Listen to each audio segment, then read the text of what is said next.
Sanalaibak Manipur, Manipur, Koloy Nanggi Manipur, Manipur, Lai Janunggi Mani,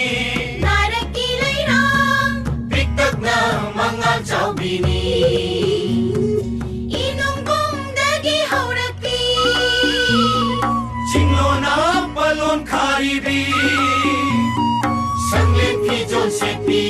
Chanbi Haibi, Jingnalim na Ngantoy Ribi, Kainayang Kok Mawongi, Sumhat Yay Oy Bisag Tamni.